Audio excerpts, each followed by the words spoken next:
Donald Tormey, CEO and the Director of Scientific Affairs at the Cancer Research Institute. And it's really my pleasure to be here today to moderate the panel on focused ultrasound and cancer immunotherapy. As many of you may know, the Cancer Research Institute has been dedicated to the space of cancer immunology and cancer immunotherapy for more than 67 years. We're very proud of the role we have played in funding some of the seminal discoveries that have gotten us to where we are today. And where that is a really amazing place. We now, I think, no one would disagree that we know that we can harness the power of the immune system to be used as a treatment for a variety of cancer types. And this is for many advanced diseases. And it's really, we've seen in the last 5 to 10 years that immunotherapy has been FDA approved for more than 20 different cancer types. But we're not at the end game yet. We also know that though we have the proof that in the right patient, in the right setting, and in the right way, your immune system can be used to treat cancer, it doesn't yet work for all cancer patients or for all cancer types. And that's where our partnership with the Focus Ultrasound Foundation has come in. Over the last several years, CRI and FUS have worked together to really try to address this issue of could focused ultrasound be used in combination with existing immunotherapies to develop therapies that may be better suited to treat more cancer patients. And this is what we're doing today, is really having this wonderful panel discussion on where we are in this space. I think there's a lot of open questions. We still don't understand totally how the various types of focused ultrasound mechanistically affect the immune response. We don't know yet, perhaps there are different types of focused ultrasound that are better suited for different types of cancers. And we don't really know how to rationally combine focused ultrasound with immunotherapies. And this is where we have to go to get more benefit for patients. And so that's what we'll be discussing today. And with the 5 panelists we have, which are wonderful people, and I'm pleased to have them, we'll have Teresa LaValle from Pisces, Cathie Ferreira from Stanford, Jin Hu from the University of Michigan, Natasha Shaibani from Stanford, and Lynn Dengel from the University of Virginia. They will each take a few minutes to explain their work and their research and what they're doing in this space. And then I think we'll have a great discussion to really look into these questions and what are the next steps and what should we be funding and what type of research we may be collaborating on to get us to the place where focused ultrasound might be used in combination with immunotherapies to better benefit patients. So thanks for being here. I hope you enjoy the session.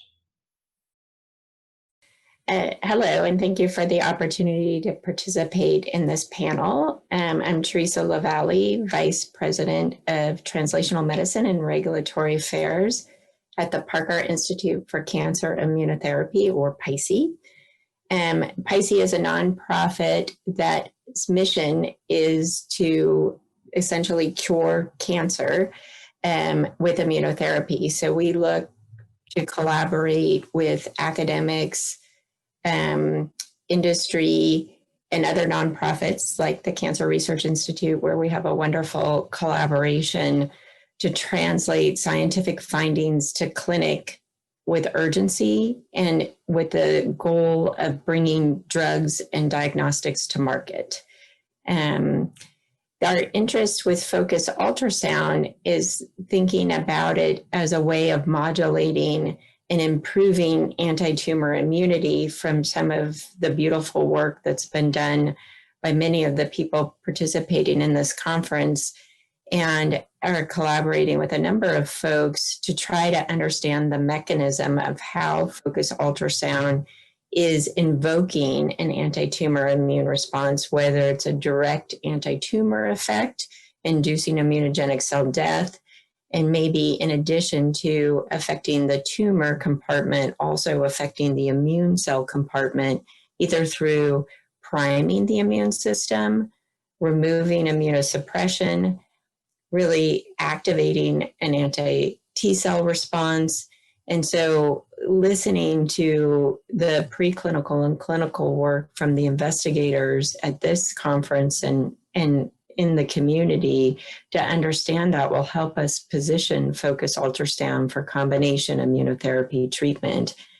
And key to that is really an area that I'm incredibly passionate about and that the Parker Institute is committed to with Cancer Research Institute and all of our collaborative trials, is to learn from each patient on how a drug is working or not working. And we do this through deep immune profiling.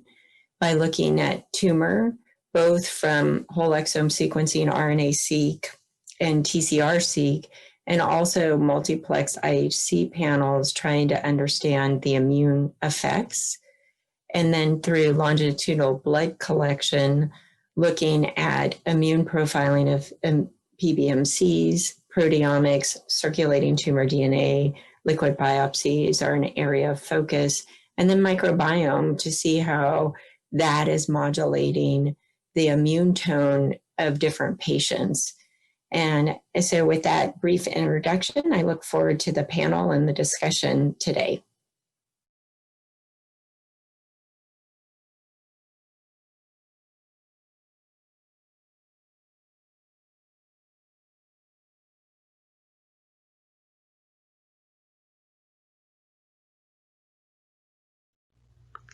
Hi, I'm Cathie Ferreira from Stanford University, Department of Radiology, and I'm going to be talking to you about focused ultrasound ablation and combination protocols. Now, some of the reasons that these are ideas that are quite interesting to us are that we can combine things like checkpoint modulation and agonists with ablation, and as a result, we see the release of chemokines and cytokines, of tumor antigen, and the infiltration of cells like dendritic cells, macrophages, and CD8 T cells. And as a result, we can achieve a tumor-specific immune response.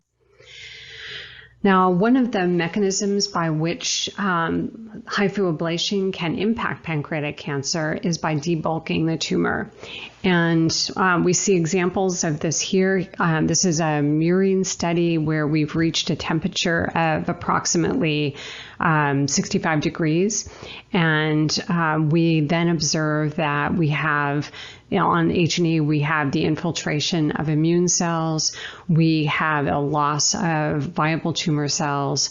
When we observe later at 24 hours, for example, we again observe changes in the extracellular matrix, the absence of tumor cells, and the infiltration of immune cells. Now, if we then observe later, even 4 or 7 days later, we don't see reinvasion of this region. We just see this dense matrix and a few immune cells over on the side as well. So this is very encouraging. We also have found that with ablation, when we use a radioactive tracer to trace the accumulation of therapeutics in the region around the tumor, we find that for any viable cells, when we look on autoradiography, that those therapeutics are accumulating in those regions. We can observe the same thing with positron emission tomography as well, and we can quantify that accumulation over, in this case, say 48 hours. This is very different than the no treatment control and actually reaches a concentration of about 30% injected dose per cubic centimeter. Another mechanism by which this occurs is that ablation releases tumor antigen. So we've done a number of studies in a B16 mouse model that has an ova-albumin tumor. And when we ablate this lesion, we observe the ova-albumin release, and we're able to use something called synfecal, which is able to bind to ova-albumin on immune cells and demonstrate that we have tumor-specific immune cells circulating now. I was asked to comment on the order of protocols and the question of why do we use immunotherapy first. And we find that if you use immunotherapy first, we see many antigen-specific immune cells in the spleen and the blood. And so as a percent of our CD45 positive cells, we see maybe 30% are antigen-specific in the spleen, or about 20% in the blood, with in this case, a TLR and checkpoint immunotherapy protocol. We've also seen a difference in the pro-tumor inflammatory response that can happen as a result of ablation when we do immunotherapy first. So a marker of this is IL-6, and we observe a much smaller increase in IL-6 after ablation if we've done immunotherapy first.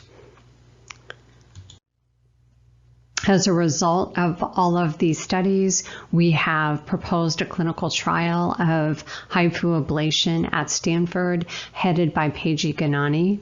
Now, this trial will involve a biopsy followed by ablation, followed by a second biopsy, and then the patients will receive standard of care chemotherapy. These samples will be used to really understand the effect of ablation in this population. So this will be our first study, and we hope then to establish safety and then combine with immunotherapy, as we have been doing in preclinical models. So in summary, we have some encouraging preliminary data for these combinations. We find that local interventions can enhance the systemic effect. With MR-guided focused ultrasound ablation, we see a sustained debulking and we see enhanced therapeutic accumulation. Also, we observe that with TLR agonist immunotherapy, we have an enhanced antigen-specific cell population systemically, and we find that this combination also can blunt the pro-tumor inflammatory effects of ablation. So I would like to thank my really wonderful research group and funding sources, including the National Institutes of Health and the Focused Ultrasound Foundation. And thank you so much for this opportunity to speak with you.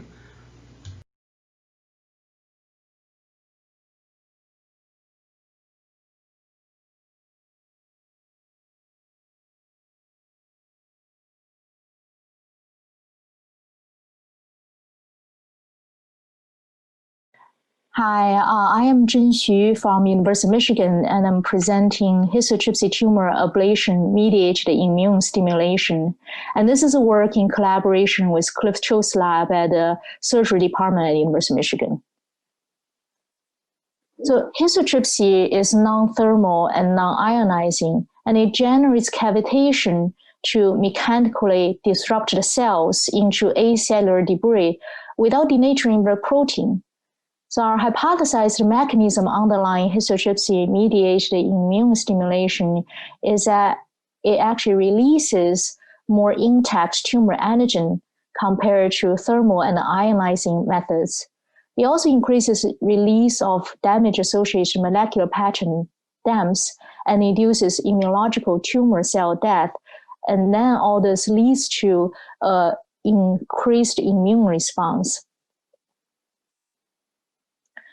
So our immunohistology and flow cytometry results show that histotripsy induces significant increase in the lymphoid cells and also in the myeloid cells. Also, histotripsy increases the CD8 plus T cells compared to radiofrequency thermoablation and radiation therapy.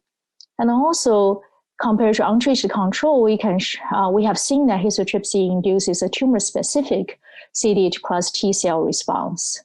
In addition, histotripsy also increases natural killer cells, dendritic cells, neutrophils, and the macrophage. As histotripsy actually liquefies the tumor into acellular debris, histotripsy releases, we actually take out the tumor lysis generated by histotripsy. And then we found that tumor lysis, acellular tumor lysis, is capable of stimulating tumor-specific CD8 T cells, suggesting that histotripsy actually releases immunological tumor antigen. And as you can see that we actually compare that the CD8 T cell, tumor-specific CD8 T cell stimulation compared with a thermal treatment as well, and found that there is actually a significant increase compared to the thermoablation. In addition, we did in vivo experiments in the mouse melanoma tumor models, where we actually liquefy the tumor in one mouse and take out that tumor lysis generated by histotripsy, then inject that into another mouse and found that the tumor lysis actually were able to inhibit the tumor growth in the other mouse. And this suggests that the tumor lysis generated by histotripsy actually can function as an immunoprotective vaccine. We also have been able to observe a significant abscopal effect where histotripsy inhibits growth of distant untreated tumors. On the top row showing here that there are 2 actual tumors and the histotripsy treated 1, and the contralateral flank tumor is left untreated, but we have observed a significant tumor growth inhibition in the untreated contralateral tumor.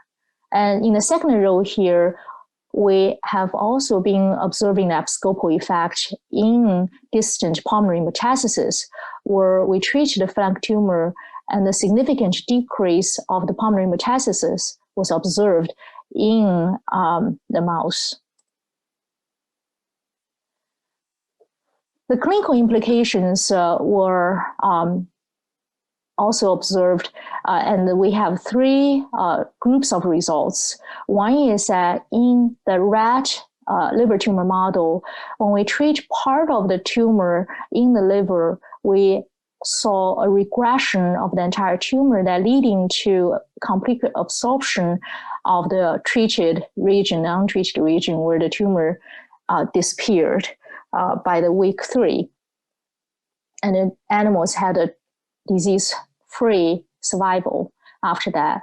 Then in the phase 1 human trial we have conducted with patients with liver cancer, in addition to the effective tumor ablation, we have seen that in 2 out of the 8 patients, there's a global tumor marker decrease, as well as MRI image showing the off-target tumor as volume reduction. Then in the mouse tumor model, we have seen that histotripsy actually enhances immune checkpoint inhibitor immunotherapy.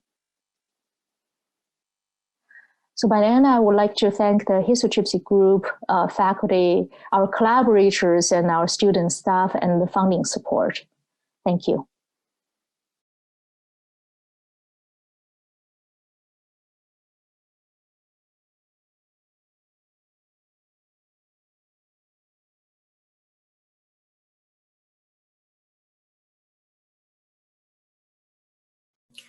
Hello, everyone. My name is Natasha Shaibani, and to kick off today's cancer immunotherapy panel discussion, I'd like to spend some time talking about challenges and opportunities for ushering FUS into the era of precision immuno-oncology.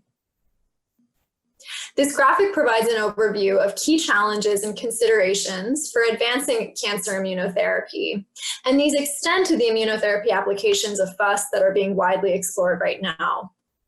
We begin with tumor heterogeneity. Variability in genetic mutations within and across different lesions can significantly impede immunotherapy efficacy, and this can be further exacerbated by the diversity of tumor immune contexture across different organs.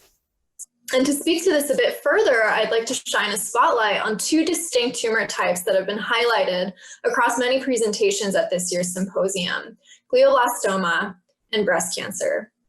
These 2 cancers face a very similar problem when it comes to immunotherapy: low T-cell infiltration, immune effector dysfunction, and rampant mechanisms of immunosuppression and immune evasion in the tumor microenvironment. They're also both susceptible to immune-related toxicities resulting from systemic immunotherapy. However, these cancers differ vastly in the nature of their immune contexture, lymphatics, physical barriers, and proclivity for metastasis. All of these variables can factor into response to immunotherapy. And it will be shown throughout this meeting that FUS can play a role in addressing the challenges unique to each of these cancers in the process of potentiating immunotherapy. The thoughtful design and preclinical and clinical immunotherapy studies is paramount to establishing effective pipelines for both forward and reverse translation. To this end, the endpoints required for clinical immunotherapy studies are necessarily unique, and we're going to hear more on this topic from my fellow panelist, Dr. Lynn Dangle. Meanwhile, we must also closely consider whether and how our mouse models recapitulate human immunity, and then select preclinical models with the exact goals for FUS in mind, be they to heighten tumor immunogenicity, increase immunotherapy delivery, or otherwise. And it's becoming increasingly recognized that for monotherapy recalcitrant solid tumors like breast cancer or glioblastoma, a multi-staged or multi-pronged therapeutic approach may be necessary. These combinatorial paradigms in the case of multi-drug approaches often have accompanying toxicities. Immunotherapy combinations with FUS, on the other hand, have the unique potential to benefit from increased target-specific delivery with mitigated risk of additional toxicities. However, to arrive at these outcomes, we require continued optimization of parameters. And I provide a sampling of these parameters here. There are a variety of talks at this year's symposium that speak to the important role of these individual parameters.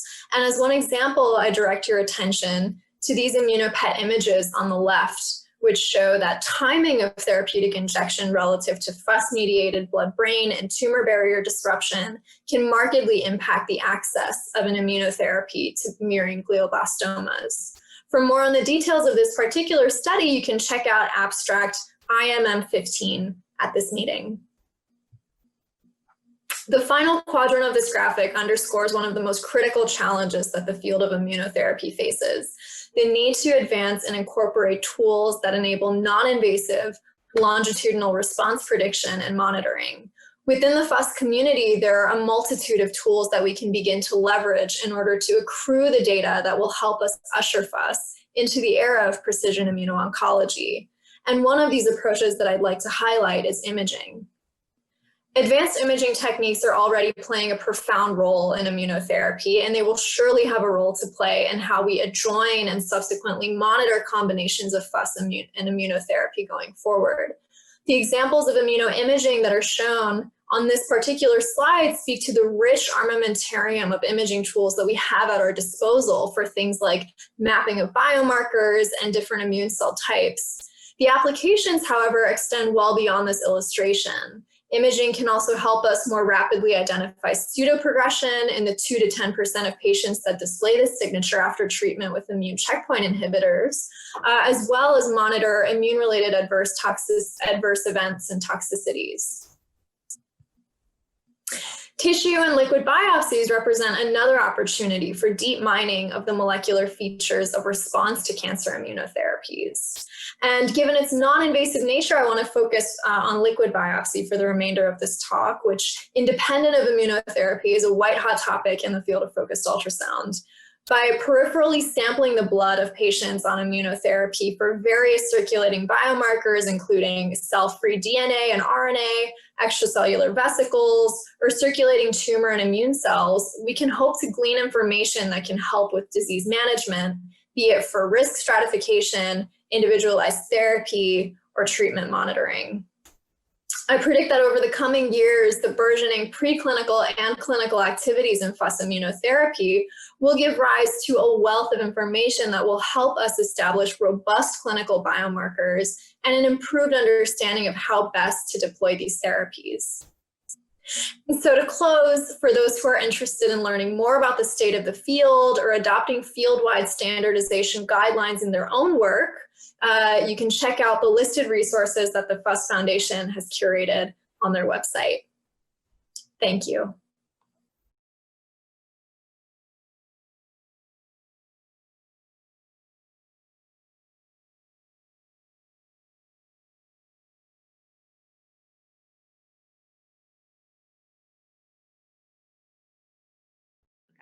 Thank you very much for inviting me to be on this distinguished panel to discuss the trial design and implementation of our study, Pilot Evaluation of Focused Ultrasound Ablation with and without PD-1 antibody blockade in advanced solid tumors. There's been great recent success in immunotherapy with T-cell checkpoint blockade, adaptive T-cell transfer, and vaccination immune therapy. Despite these successes, though, the response rates range from 20 to 40%. Tumors escape the immune system by altering the microenvironment, limiting the success of immunotherapy. They prevent penetration of the immune cells into the tumor site. And once there, they block the immune activation signals, eliminating the regulation of PD-1 ligand to induce T cell exhaustion and constraining CD8 T cell cytotoxic anti-tumor response. Focused ultrasound has the potential to be a mechanism to counter this tumor inhibition of response. By ablating the tumor, we release increased tumor antigens. This then is captured and presented at the lymph nodes, leading to priming and activation and an increase in circulating tumor-specific T cells. Back at the tumor site, the focused ultrasound leads to increased permeability, which can result in increased T cell penetration and proliferation with increased cytokine expression. We saw a clinical need at our center for an improved immune response rate in specific patient populations. Non-responders to anti-PD-1 treatment at 12 weeks, the standard of care for these patients would be to continue anti-PD-1 therapy despite a low expected response rate of 10%. Also, patients who have a low expected response rate up front, such as those with uveal melanoma. Last, we see patients who decline, discontinue, or are not eligible for PD-1 blockade. We designed a study, which is a pilot study and a small study, but it's quite intricate, and this was purposeful. Patients are enrolled in the primary regimen, either in cohort 1, which is patients who receive anti-PD-1 systemic therapy and focused ultrasound, or cohort 2 for patients who are ineligible for PD-1 blockade and receive focused ultrasound alone. A small subset of these patients will go on to a secondary regimen, which includes imiquimod, a toll-like receptor agonist, to bolster the local immune environment. We selected PD-1 blockade as our systemic option because of the extensive experience at our center with this being the first choice single agent for melanoma. It also has a relatively lower toxicity profile compared to anti-CTLA-4 therapy. It's approved for multiple malignancies, which we hoped would facilitate greater trial enrollment. And we also are hopeful about the potential synergistic effect on the T cell when combining this agent with focused ultrasound. When we designed the protocol for ablating the tumors, we studied the tumor effect from prior studies based on focused ultrasound and looked at the primary and secondary zones. In the primary zone, as we know, there's a higher heat zone, which leads to coagulative necrosis. But then there's a secondary zone that surrounds this area and has actually a lower heat stress, which leads to a more immunogenic environment. Taking this data, we looked to create greater amounts of secondary zones within our tumors. So we ablate only a small area of 5 to 10 millimeter diameter and treat only 33% of the estimated tumor volume in each setting. Assessments are taken at multiple time points. Again, as a pilot study, we wanted to collect data to inform future work. Tumor biopsies are performed before focused ultrasound and then 1 day following and then at day 36. Based on the cohort, you can see there are also multiple time points where research bloods are drawn for systemic studies. Primary endpoint is safety and toxicity. It did take us quite a bit of time and was challenging to get this study approved by regulatory review. We're hopeful that while this is a small study, we can prove safety and expedite future studies to be approved and open. Another primary endpoint is an immunological endpoint looking at CD8 T cell infiltration in treated and, when available, untreated metastasis. We're going to look for a doubling of CD8 T cell penetration and consider that a response. This is based on prior work at our center on other immune studies. If 14 out of 24 or 58% of patients demonstrate this immune response, we will consider this positive and warranting further research. We also wrote in multiple options for secondary immunological endpoints. As you can see here, there are multiple studies which we included in the protocol, which can help us as we use this data to design the next studies at our center and elsewhere. Clinical response is considered an exploratory endpoint for this small study. It will be assessed in treated and untreated lesions. 30% observer response rate based on RECIST criteria will be considered a positive response, and this is in comparison to the 10% expected in the trial patient population. This trial is open and successfully enrolling. 3 of 32 participants have enrolled and have been treated without immediate toxicity. We have treated metastatic tumor sites at the inguinal node, axillary node, and abdominal mass. Patients have been involved in both of the primary regimens. 2 patients have been treated with focused ultrasound alone, and 1 was with combined systemic PD-1 blockade.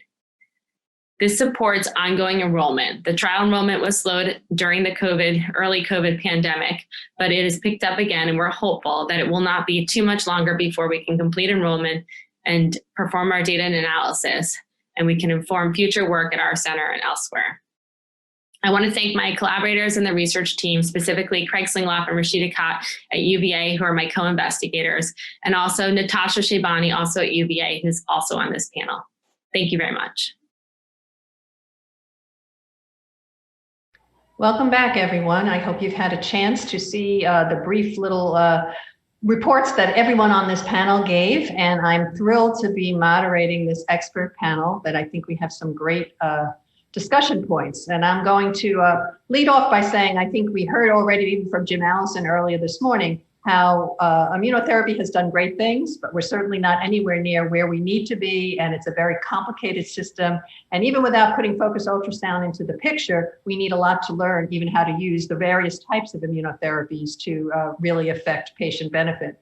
And then you combine that with focused ultrasound, which is also very complicated. There's a lot of different types of focused ultrasound that do different things.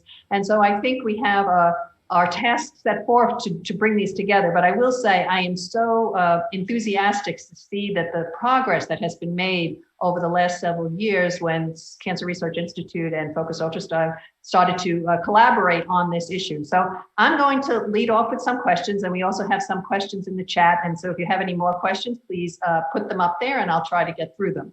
So I'm going to start this by saying, what should we really be measuring in order to mechanistically understand what focused ultrasound is doing to the immune system?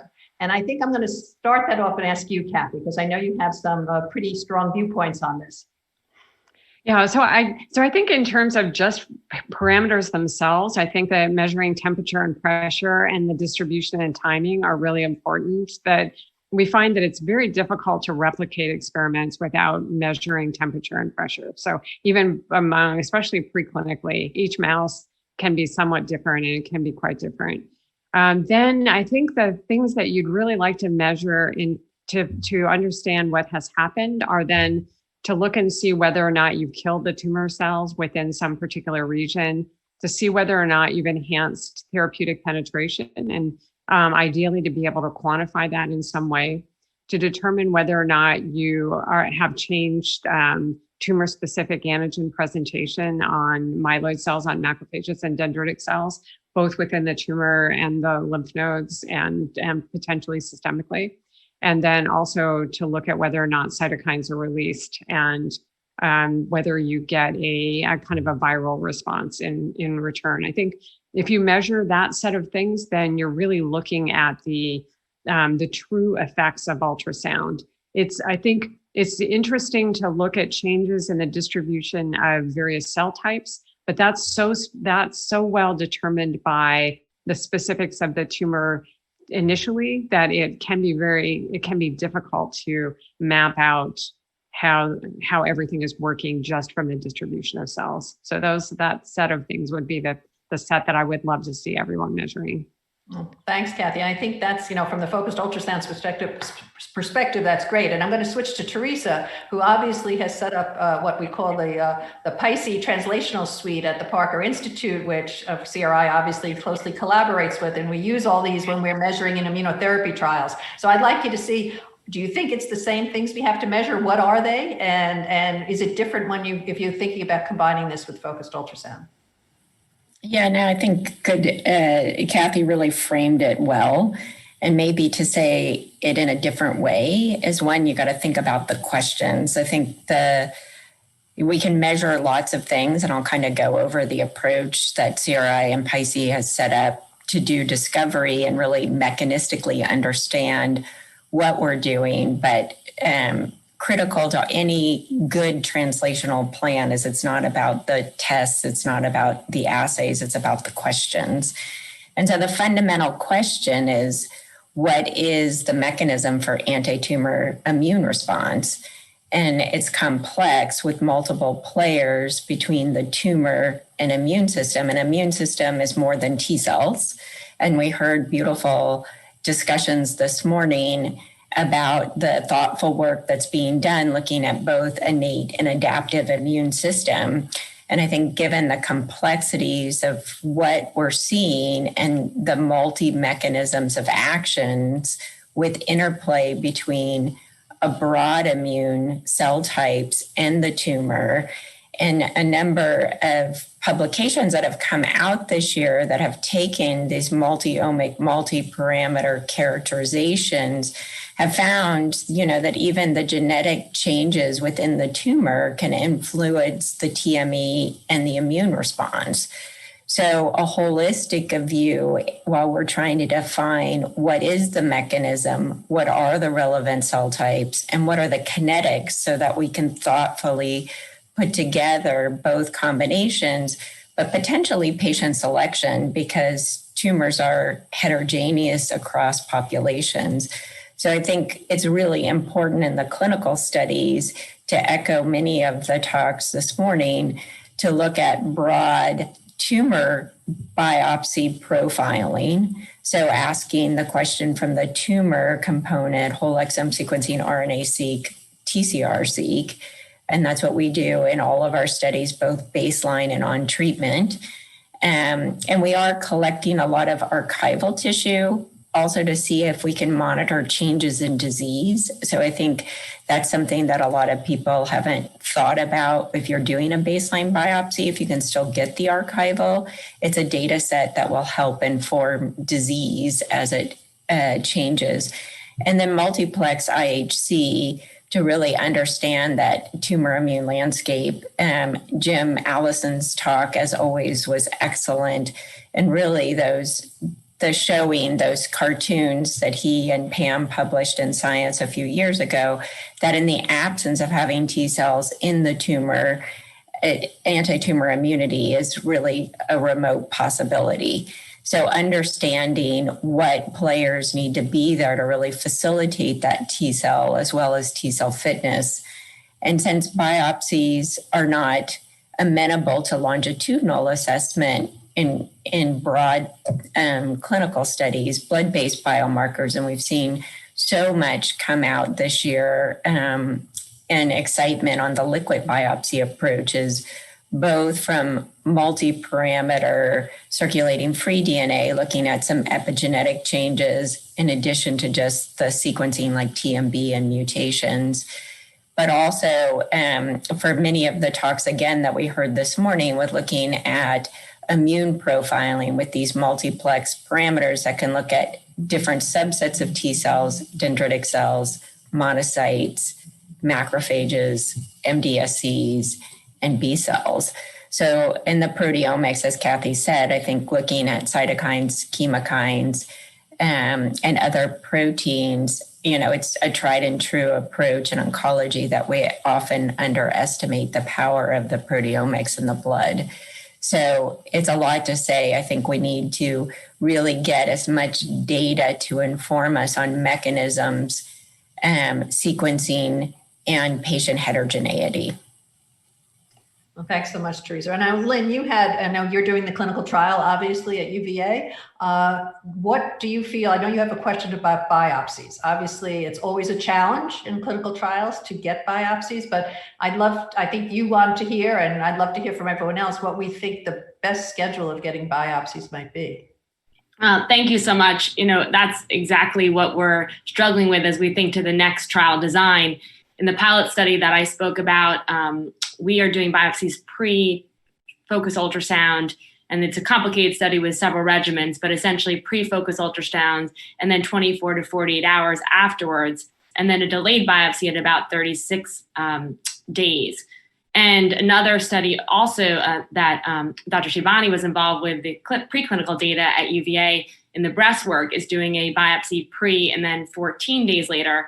And as we start to look at future work, it got more, the more I read, the more complicated I think it got as far as assessing the actual tumor site and when are, the excellent questions about what's going on in the tumor. If we're not capturing it at the right time, how do we actually know that if there are changes, that we're going to see them? So of course, the liquid biopsies and doing blood samples is more feasible in the human population. It's still not we have patients who travel from far and wide, so it's not as if we can do them, daily. So I'd love to get a sense if there's anyone from the panel here who, thinks about what would be the optimate time if you had to biopsy a patient afterwards. And as I said, right now we're doing 24 to 36 hours afterwards. And part of that's convenience, getting patients in and being able to do a pre-biopsy focus ultrasound and a post-biopsy all within a relatively short time period. Patients who travel can do that. So some of it's just the reality of clinical trial planning, but also if there's anyone here who has any expertise as far as when they would, if they could do one biopsy afterwards or two at most, when they would recommend doing that. And I'm just going to throw in, there's a question that's come in, just obviously when you're using ablative focused ultrasound, how do you do the biopsies then? As you're ablating the tumor, how does that play into your biopsy, schedule and selection? So I'll throw that out to Natasha or Jen, if you have comments on that. And so first I was actually going to ask the same question, because it's I think Cathie and Teresa answered really beautifully in terms of what to measure, how to measure. Then when to measure is certainly a critical question. But the when to measure is also not a simple question, because what we have seen with different ultrasound modalities, the temporal response actually is quite different. So if I'm looking at more kind of thermal, ultrasound thermal ablation, and the immune response seem to actually follow very soon after, and within a day or two. So it is really considered almost immediate. But for histotripsy as a mechanical or a mechanical computational based ultrasound approach, what we have seen is we have seen immune response getting stronger and stronger at 10 days, 7 days or even 10 days. And we even see that in 20 days, especially in terms of distance response. And part of it is what we have seen is mechanically the ultrasound histotripsy breaks up the tissue to acellular debris, and that kind of debris getting reabsorbed by the body over a month period. And over that month period, the body continues to have response, including immune response to it. So I think I don't have the answer to it, but I just think it's a really complicated question depending on what modality you use. And the preclinical studies, that's why it's important, because that can really guide us in terms of the time point where we see the highest immune response and the guide us to design the clinical trial in terms of the timing. So sorry, I don't really have a clear answer, but that's the thoughts. Yeah. Natasha, do you have some thoughts on this? Or also, I know you do a lot of imaging. So the question of what role imaging plays when you're trying to measure what focused ultrasound is doing to the immune system. This is actually a perfect opportunity to provide some input on imaging, because that's exactly what I was thinking about as my fellow panelists were speaking. I think that this discussion actually speaks to a really ripe opportunity for different imaging modalities to play a role, both preclinically and clinically, and perhaps answering some of the questions that we would want to answer by biopsy. I know certainly coming from a preclinical background that there are aspects of doing this on a longitudinal scale that are more tractable and sort of we can sample more finely in the preclinical setting than we perhaps can clinically. But the reality is that I think we will reach a point, and perhaps already have in the landscape of other immunotherapies, where we're finding that it's very nice to have these robust surrogates that we can assay for, both non-invasively and longitudinally. And so whether it's to speak to the distribution of different biomarkers that are predictive of response to immunotherapy, whether it has to do with tracking of different immune cells or monitoring immune-related adverse toxicities, I think that a lot of these questions can be answered by imaging modalities, and the advancements, Dr. Ferreira can certainly speak to this better than I can, have been made on the molecular imaging front to enable this. And so going forward, I think that, setting ourselves up for having better approaches and maybe more systematic approaches to predicting response as well as monitoring it in the scope of focused ultrasound immunotherapy will be important, because that will set us up as a field, I would hope, to leverage more sophisticated techniques that are emerging, like radiomics and radiogenomics techniques that will allow us to perhaps arrive at ways to better bin patients when we're in the clinical setting.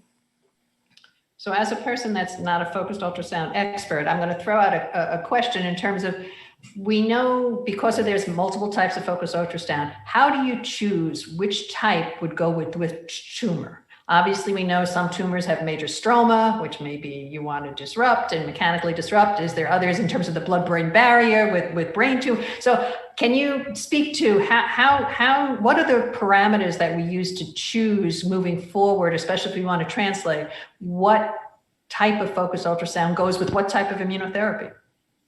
If I could speak to this very briefly, because perhaps it'll set up some answers from the other panelists. I'm really curious to hear everyone's thoughts.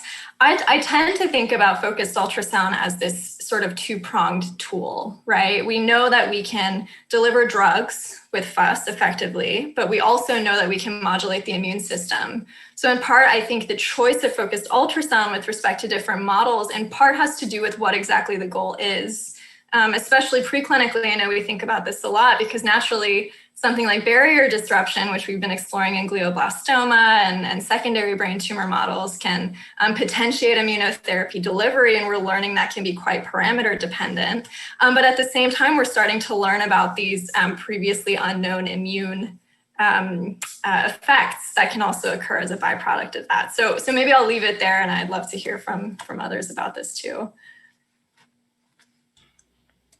Yeah, I think there's a lot of choices, a lot of aspects to the choices. We probably still need to better educate and summarize the effect of various immunomodulatory agents, even without focused ultrasound, to better inform our choices. And it's as you said, even without ultrasound, it's a complicated set of choices. But I think many of those choices should be made based on organ-specific or molecularly specific signatures, even in the absence of ultrasound. And then you can add in ultrasound.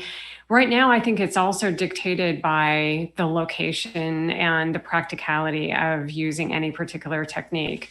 Because we have systems that are capable of monitoring temperature and performing thermal ablation in patients at various sites right now. And we have instruments that are capable of opening the blood-brain barrier. Those are kind of the obvious choices, at least to try, and to assess the clinical impact of the tools that we have now. It may not be, we may find eventually that's not the optimal choice, but at least we have the tools to explore a number of different combinations and then add in molecular imaging as well.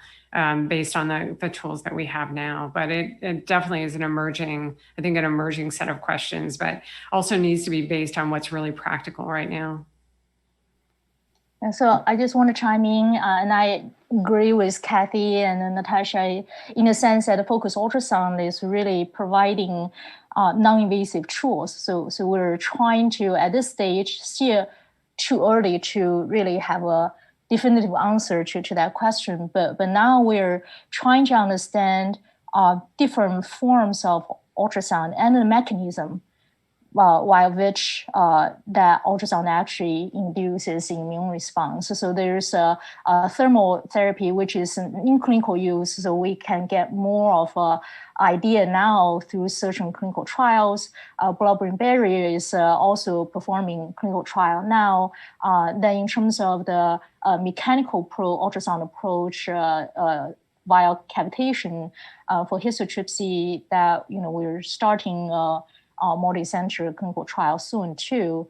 So hopefully through all those studies and the preclinical studies, we can start getting data such that we can understand the mechanism and understand what kind of immune response all those different modalities are really stimulating. And I think Richard Price in the morning session was kind of trying to answer similar questions.